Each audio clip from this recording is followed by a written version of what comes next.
તો ખાલી મેસેજ જ આવે બેલેન્સ ડાઉન, આવડો ગમે ત્યાંથી બેલેન્સ ભરાવે. અને પાછા હવે તો જડબા દેખાય ને આમાં, રાતે હુતા હોય ગોદડા ઉઠીને તો મોઢા દેખાય, અને મોઢામાં વાતો હાલે રાતના 3 વાગ્યા સુધી લગ્ન ન થયા ત્યાં સુધી આમ જ ગીરા કરે આમ. પણ ત્યાં કાંઠ આડો છે, હું માથાકૂટ કરો છો એ વિચારો જ ખરા. પણ 15 દિવસ સ્પીકર બદલાવવું પડે. આ સંસ્કૃતિ નથી, આ વિકૃતિ છે. આ વિકૃતિ છે.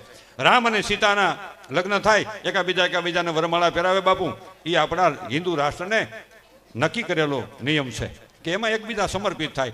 દીકરી વરાજાને હાર પહેરાવે, વરાજો દીકરીને હાર પહેરાવે, કન્યાને હાર પહેરાવે.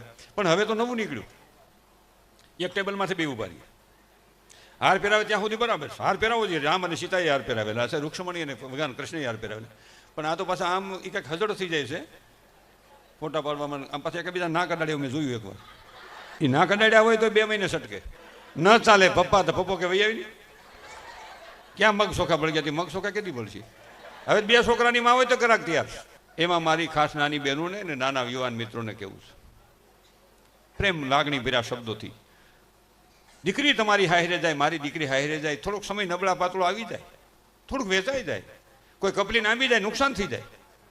2 સંતાન હોવા છતાં દીકરી વી આવે કે પપ્પા ઓલું વેસાઈ ગયું, ઓલું નથી કાંઈ. તો પપ્પા શું કહેતો હોય કાંઈ તો એના કરતાં સારું મળી જાય. બહુ સમજણ ફેર છે. આ દેશમાં, ભારતની સંસ્કૃતિમાં અગ્નિની સાક્ષીએ, વડીલોની સાક્ષીએ, સાધુ સંતોની સાક્ષીએ, બ્રાહ્મણોના વેદ ભરેલા ઉચ્ચારો સાથે હું તમે સંસ્કાર સાથે લગ્ન કરીએ છીએ. સંપત્તિ સાથે લગ્ન નથી કરતા, સંસ્કાર સાથે લગ્ન કરીએ છીએ. આ વિચાર મારી લાડલી દીકરીને ને મારા વહાલા સ્વજનને ન ભૂલવો જોઈએ.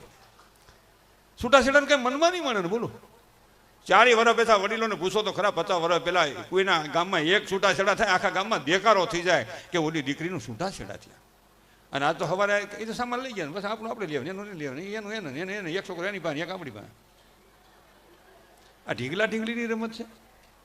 તમે હું વિચારો કેટલા સંસ્કારો ખલાસ થતા જાય છે.